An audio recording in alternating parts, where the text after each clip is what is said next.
selanjutnya untuk contohnya akan dilanjutkan oleh kakak yang di samping. Selanjutnya kakak akan membuat contoh norma agama. Di sini ada yang tahu kak apa saja contoh norma agama? Tidak. Baik, kakak akan menjelaskan contohnya. Yang pertama, wajib melakukan ibadah dan membaca kitab suci sesuai dengan keyakinan yang dianut. Kitab suci kita apa? Quran. Yang kedua, tidak mencuri sesuatu yang bukan milik kita. Dan yang ketiga, jangan suka berdusta ataupun berbohong dengan orang lain. Contoh keempat, tidak melakukan perjudian dan minum minuman keras seperti alkohol dan lain sebagainya. Dan yang terakhir, tidak memfitnah orang lain. Baiklah, di sini kakak akan menjelaskan apa itu norma kesusilaan. Buat adik-adik, ada yang tahu apa itu norma kesusilaan? Tidak, kakak. Jadi, biar kakak jelaskan, norma kesusilaan itu ialah norma kesusilaan aturan yang berasal dari dalam hati nurani setiap orang tentang apa yang baik dan apa yang buruk. Jadi, contoh norma kesusilaan akan dijelaskan oleh kakak Asti. Baik, kakak akan menjelaskan apa itu norma kesusilaan. Adik-adik ada yang tahu norma kesusilaan? Ya, kakak. Baik, norma kesusilaan itu yaitu satu, bersikap jujur, dua, saling dua, tidak melakukan tindakan asusila, dan bersikap baik kepada orang lain, satu, sebenarnya. Baik, jadi itu dari kakak. Baik, adik-adik, di sini kakak akan menjelaskan arti dari norma kesopanan. Norma kesopanan yaitu seperangkat aturan tidak tertulis yang mengatur perilaku individu dalam interaksi sosial. Mereka menentukan bagaimana kita seharusnya berperilaku, berbicara, dan merespon dalam berbagai situasi. Dan contohnya akan dijelaskan oleh kakak yaitu Wida, silakan. Baiklah teman-teman atau adik-adik sekalian, di sini saya akan memberikan sedikit contoh dari norma kesopanan. Sebelumnya teman-teman atau adik-adik semuanya sudah tahu apa arti dari contoh dari kesopanan? Tidak, nggak tahu? Nah, baik, di sini akan saya sampaikan. Yang pertama, norma kesopanan contohnya adalah mengharuskan seseorang untuk menghargai teman atau sejawat ataupun teman sebangku sebaya. Itu termasuk dalam menghargai pendapat ataupun ada yang bicara dalam kehidupan sekarang yang sedang berbicara di depan sini mengharuskan menghargai yang sedang di depan, ya. Selain itu ada lagi contohnya yaitu tidak merokok di depan umum. Di sini laki-laki biasanya ada yang sedang merokok. Tidak, Bu. Yakin? Iya, Bu. Kok cuma satu yang jawab? Kenapa dia yang merokok? Sekali lagi saya tanya ya. Ada yang suka merokok di sini? Iya, Bu. Kalau ada, jangan diulangi ya. Nggak baik untuk kesehatan. Oke, selanjutnya norma kesopanan contohnya lagi adalah cara kita duduk ataupun cara kita lewat di depan lebih tua dari kita, cara kita ngomong dengan lebih tua dari kita. Contohnya dengan adik-adik sedang berbicara dengan orang kakak, gitu. Harus bisa mengetahui tata krama yang baik. Bisa dimengerti? Baik, ada yang mau bertanya tentang contoh norma kesopanan? Tidak, kakak. Baik, itu sekian yang bisa saya sampaikan. Semoga teman-teman ataupun adik-adik dapat mendapatkannya. Terima kasih. Baik, yang ketiga norma hukum. Di sini apakah adik-adik sekalian tahu apa itu norma hukum? Tidak, kakak. Kalau ada yang tahu, kakak kasih hadiah.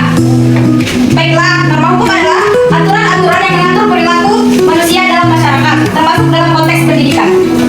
Dalam konteks pendidikan, norma hukum mengatur hubungan antara guru, siswa, orang tua, dan pihak lainnya terkait dalam proses pendidikan. Norma hukum ini mencakup hak-hak siswa, kewajiban guru, dan sanksi hukum bagi pihak yang melanggar. Kepada adik-adik, apakah sudah tahu apa itu norma hukum? Sudah, kakak. Baiklah, selanjutnya akan dijelaskan oleh Eki yang akan diberikan contoh. Ya baik, saya di sini akan membacakan contoh dari norma hukum di sekolah. Yang pertama, siswa wajib datang dan hadir paling lambat 15 menit setelah bel berbunyi. Dan yang kedua, siswa wajib memakai seragam lengkap dan atribut sesuai dengan peraturan sekolah. Dan yang ketiga, bagi yang laki-laki, itu saya sendiri, panjang rambut tidak boleh sampai pada kerang baju. Ada yang tahu kerang? Baik, kerang ya.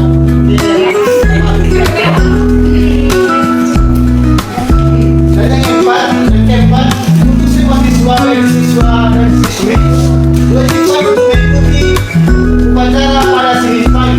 Dan yang terakhir, siswa tidak diperbolehkan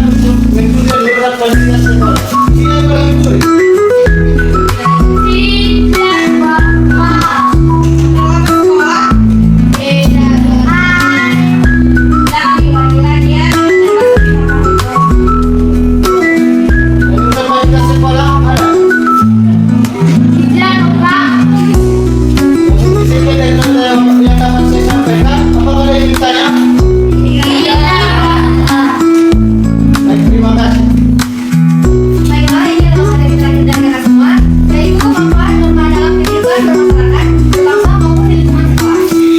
Ada 5 macam. Yang pertama, menciptakan ketertiban dan keteraturan. Yang kedua, mengendalikan perilaku masyarakat. Yang ketiga, menjaga keamanan dan kenyamanan. 4, membentuk karakter dan kepribadiannya. Terakhir, memperkuat rasa kebersamaan. Ada yang ingin bertanya? Tidak. Oke, baiklah. Cukup sekian yang kami sampaikan. Terima kasih. Baiklah, di sini kakak akan membacakan 5 soal evaluasi. Dengarkan ya, langsung ditulis jawabannya. Nomor 1, apa yang disebut dengan norma? Apa yang disebut dengan norma? A. Hukum tertulis dari pemerintah. B. Pedoman atau aturan dalam masyarakat. C. Perintah dari pimpinan negara. Dan D. Kesepakatan antar negara. Yang kedua, fungsi utama norma dalam kehidupan bermasyarakat adalah A. Membuat masyarakat takut. B. Menjaga kekuasaan pemerintah. C. Menciptakan ketertiban dan keharmonisan. D. Menambah beban masyarakat.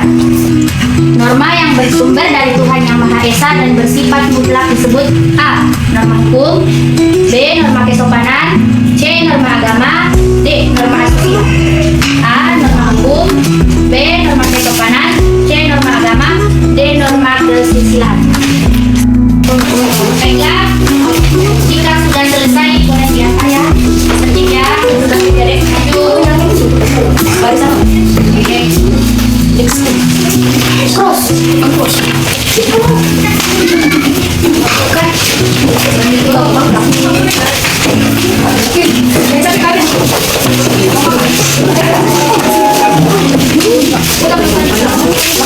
Lagi ada.